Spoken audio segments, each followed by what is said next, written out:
bienvenidos a todas y todos a esta nueva edición de Entrevistas de Congreso Futuro, en donde conversamos con los expositores y expositoras que forman parte de la programación de este año. En esta ocasión me encuentro con Laurent Gaveau. Él es un innovador cultural y exdirector del Laboratorio de Arte y Cultura de Google, en donde desempeñó un papel clave en la preservación del patrimonio cultural y a través de la tecnología y la digitalización. Welcome, Laurent. Muchas gracias. How are you today? I'm good. I've just finished my talk, so now I get to enjoy the incredible energy of the Congress and listen to the other speakers.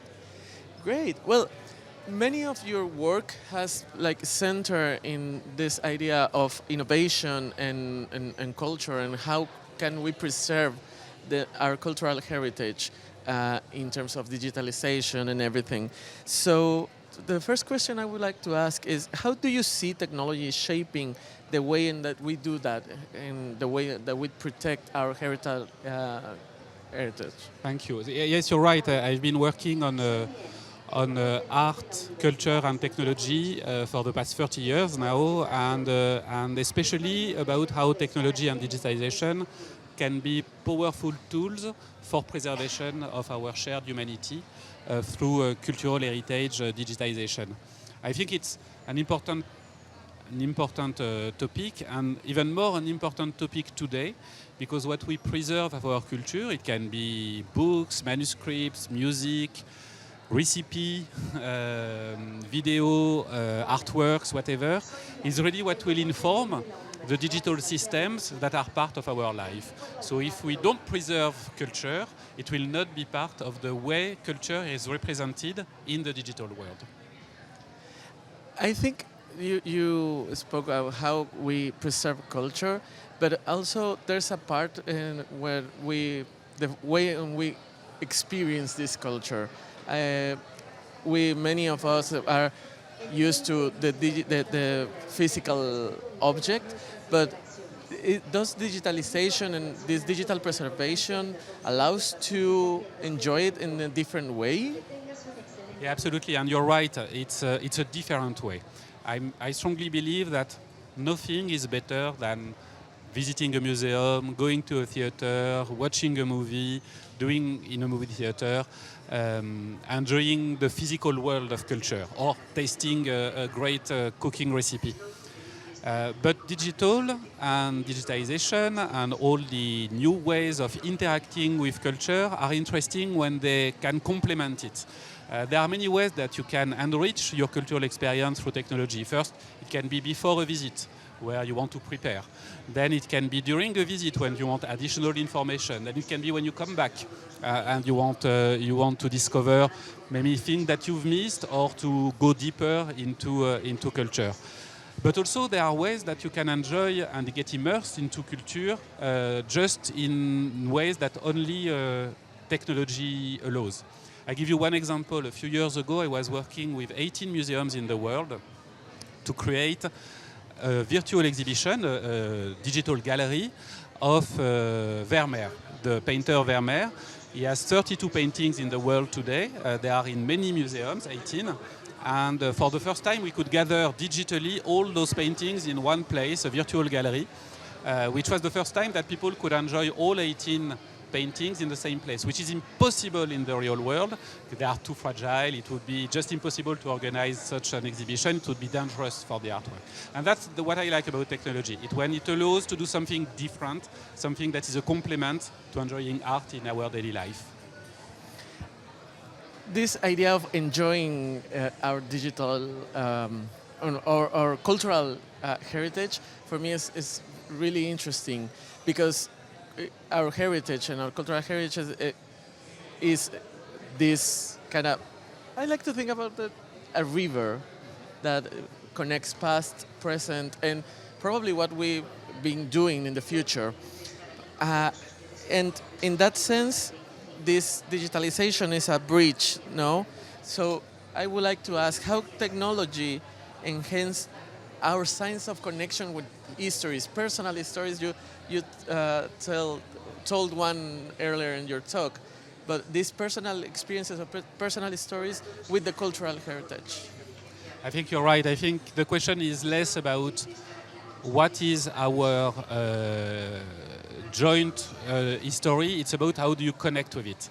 And unfortunately, in a world where that is more and more artificial, finding ways to connect with history and with culture. And again, it's not necessarily high culture and museum. It can be popular culture, it can be community-based culture, it can be grassroots culture, it can be very, very different things. The way we connect with it is important. I'm always a big fan of people who say every day I spend 5 minutes on something new. I learn something new. Even 5 minutes, even if it's a painting, it's a quick video, it's a short format that will teach me something that I didn't know, which we saw happening quite a lot during the pandemic. I know the project I was working on suddenly became extremely popular because people wanted to open their eyes on the rest of the world that they could not access anymore, and which is full of promises in terms of how people can bridge this gap between themselves and their joint history, which is our common humanity, which is our shared past and history. It's a world history, not only the history of a country, of a region, of a community. So I think digital can really bridge this gap. But I'm also concerned about the fact that today the diversity of the world history is not well represented online. There is a huge gap between some countries and others.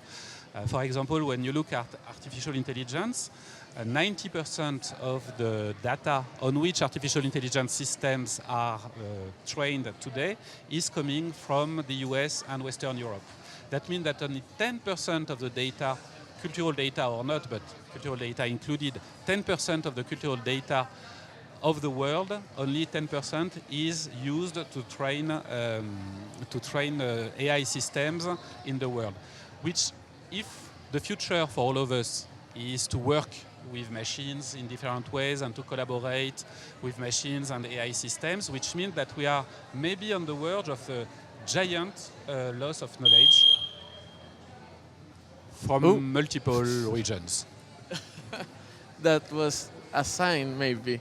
No, but I agree with the fire alarm. There is an emergency, which is to digitize the culture of the world to ensure its diversity is represented in AI systems. exactly. And also this idea you mentioned that only 10% of the data that feed our knowledge or were in training the artificial intelligence came from other parts. In your experience working in Save This cultural heritage, one or two ideas how we, a country like Chile, like is big in territory, small in population, can use the technology to bring these these things to surface. Of course, there's two things. I think collectively and for countries and policymakers and regulators, there is an emergency which is to decide which type of society we want, especially with artificial intelligence as a prominent force in the future like we see it. But that will be complex and that will take time and that will take a lot of negotiation and some hard negotiations.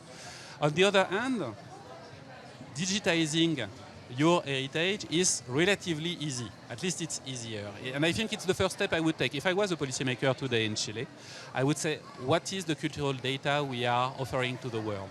How is it structured? How does it cover some ways of thinking, unique histories, communities, how our culture is represented online, not for Chilean citizens only, but for the world. And from there, I would see what are the gaps and think of a plan. Again, it's not that difficult, and actually artificial intelligence can help digitize. It's not only a way to have some answers to some questions, it's also a way to accelerate digitization, especially of everything that is immaterial, oral history, implicit knowledge, immaterial knowledge. There are many ways to ensure that a country like Chile has its place on the overall large set of data that represent the world knowledge and culture. I think you mentioned this, how we can create these spaces, and there's many layers. And well, we're in the TV Senate channel, so it's always important we take it to the legislation part. But in other aspects, what challenges do you see in balancing this digitalization? Because there's this idea, for example, of higher culture versus lesser culture, in a sense. How can we balance that? I agree. I think we need to stop dividing the world of culture between high-end culture, let's say museums and masterworks, and low-end culture, let's say cooking recipes or traditional moments in somebody's life. I think all of that should be interconnected, and all of that constitute the 360 degrees perception of a culture, which is something that is very personal. But if you add all of them, you arrive to some sort of visualization of a country at different type of levels. It can be individual, it can be family, it can be community, it can be city, region, nation, continent, and then the world. But I think the important part is to consider popular culture as something that is instrumental to the next phase of the digitization of culture, because it's our common wisdom. It's how we think, how we perceive the world, what is our cultural perspective on its evolutions, and it's as important as the collection of museums or the books in libraries. And here, artificial intelligence can record this culture and make it extremely useful. The other thing I would like to say is that once you have done that, you have bridged the giant gap that is between your culture and the way culture is represented on most of the systems that we use today. And there are some famous tests that are done. For example, if you ask an AI, give me 15 images of an engineer, all 15 images of the engineer will be representing white men in the middle age. If you ask them, not in the middle age, in their middle age. If you ask an AI system to give you an image of a wedding, it will be a traditional, let's say, Californian wedding on a beach with a bridesmaid in pink, and something that we have seen in movies that is overly documented in multiple photos in databases, but it's certainly not a Chilean wedding, and it's not a French wedding. It's something completely different. Once you have recorded all this culture, you can then get some results that are refined, that are representative of the world culture, and also that are more useful for whatever you want to use AI for, because it will be more sophisticated and more true to the reality. Thank you, Laurent. Let's gonna take a break right now, but we come back. So vamos a tomar una pausa y volveremos después.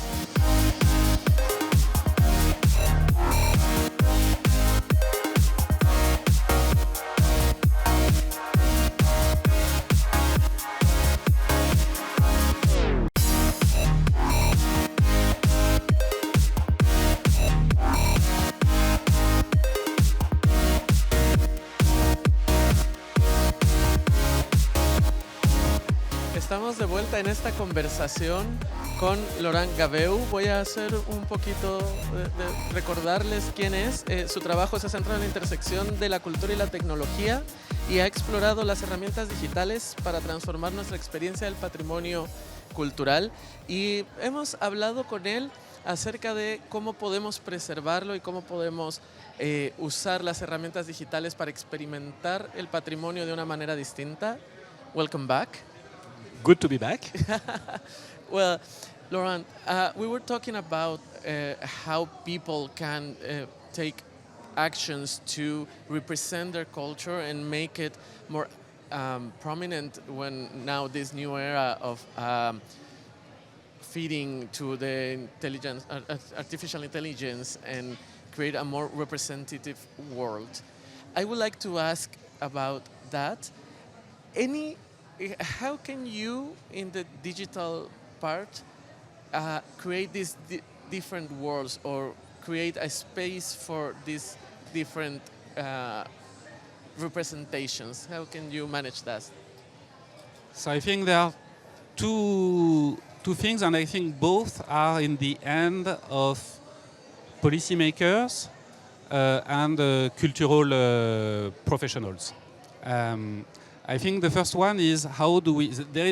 if we take Chile as an example, which is a country that is famous for its culture and its poetry and its current very vibrant contemporary art scene, plus its popular culture and multiple communities, there is a lot of data that exists. It's very possible that it's not structured in a way that it can be used by AI system to really ensure that the diversity and the beauty of the culture of Chile is represented in those systems that everybody uses. So first thing would be, in my opinion, kind of an audit.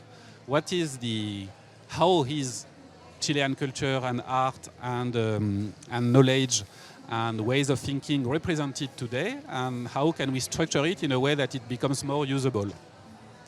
The second thing is to identify, and it's also a policy decision, how do we identify some gaps and how do we ensure that we go back to some proper digitization, especially digitization of immaterial heritage, languages, again, perspectives on the world, intellectual ways of thinking, everything that is not captured yet into a digital format. And if it's not captured in a digital format, in the world of AI, it will simply does not exist. So that are the two ways I see: structuring what exists and figuring out what does not exist, and ensuring that it does. I haven't thought about that. The idea that if it's not digitalized, doesn't exist for the. It's a bit sad, but that's the true future that we have, especially in a world that will be more and more artificial, with more and more place for the machines. And when I say machines, I think AI systems. If it was not digitalized, they will never know it. And that's not for once, it's not the fault of companies that have developed those systems. That is our responsibility. As citizens, as policymakers, as cultural experts, it is our responsibility, and we can do it. It's something that we can actionate. Digitalizing, it's not that difficult. We know how to do it. It's a question of wanting to do it and finding the right resources to do it. And in that in that part, in this way, and we can digitalize and we can bring this knowledge and this cultural heritage to the digital world. How do you have any ideas on how can we manage an stability and not create more divides? And for this that we were talking moments ago about keep creating this narrative of higher culture and lesser culture. And, what's your thoughts? I think it's a conscious social decision where you decide that you will fund the preservation through digital means of a certain type of culture that is not the one that might be represented in museums and major libraries or universities, but that is the one that communities, people, families, cities have developed over the years.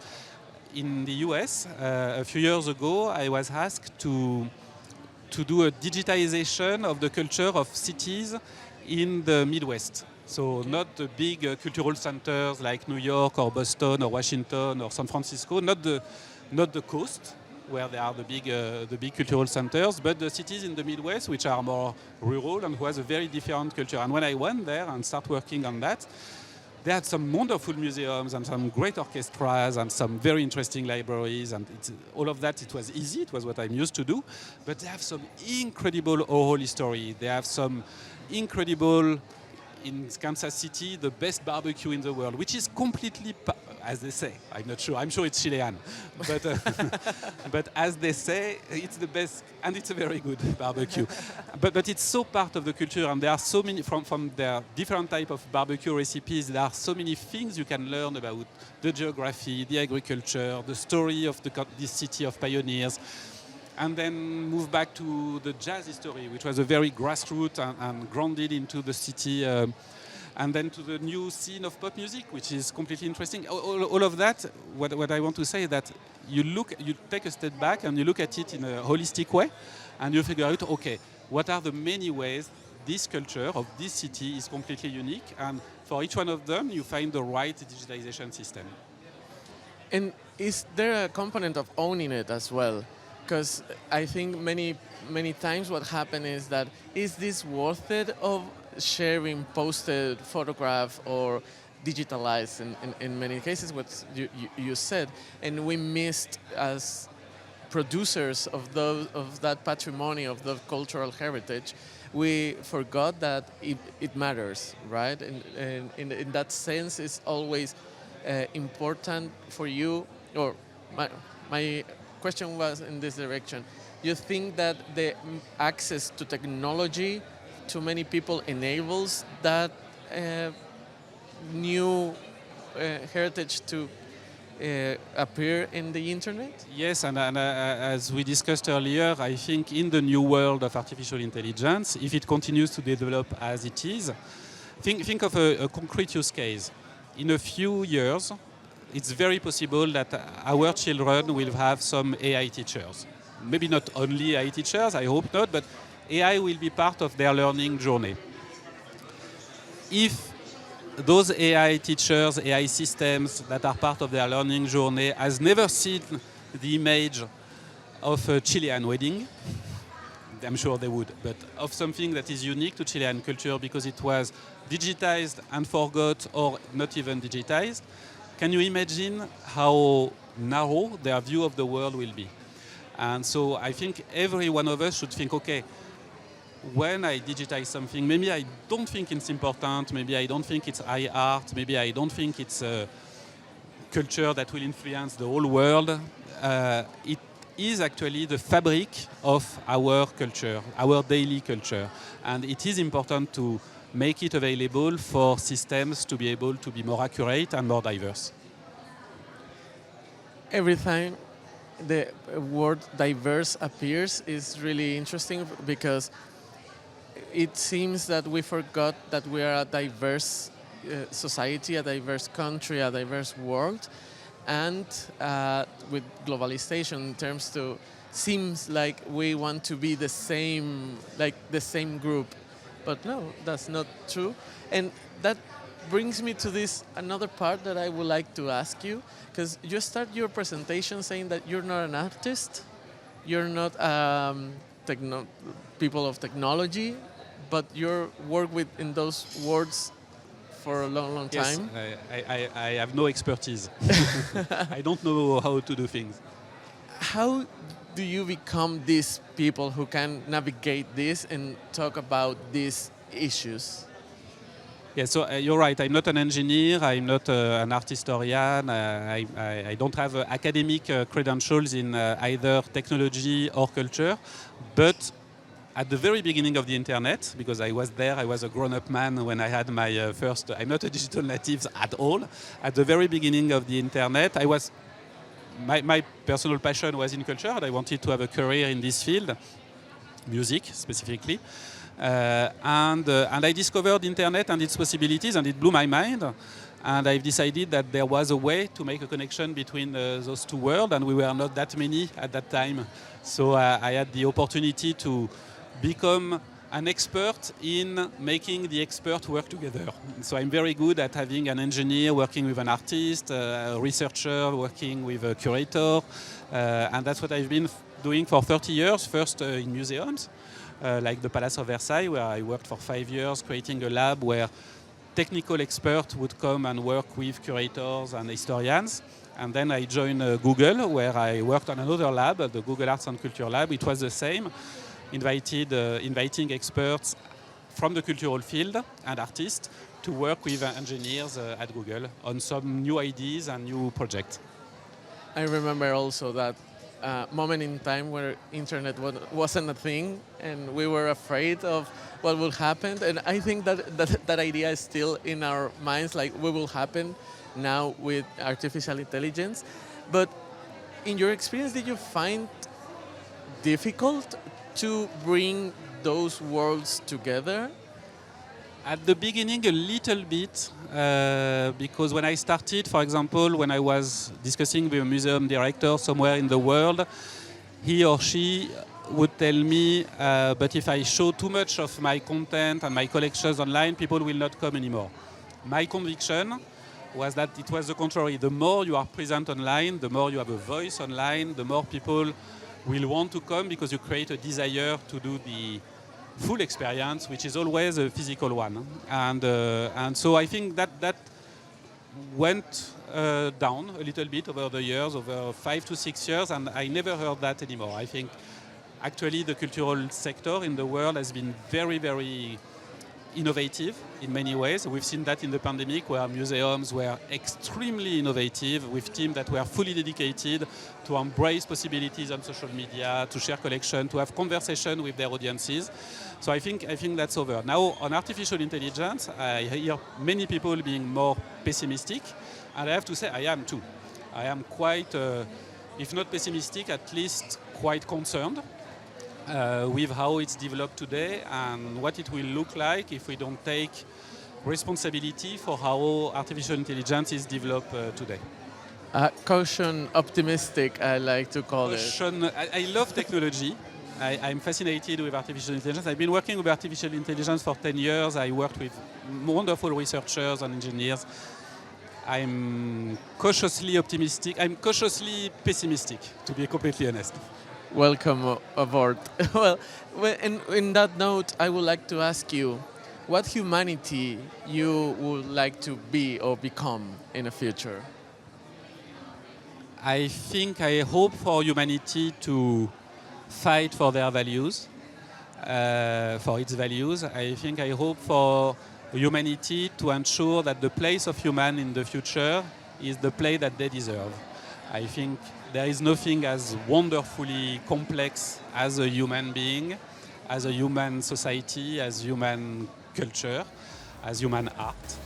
And I hope that we will have the strength to fight for it to be recognized with its value and importance in a world where machine will become more important.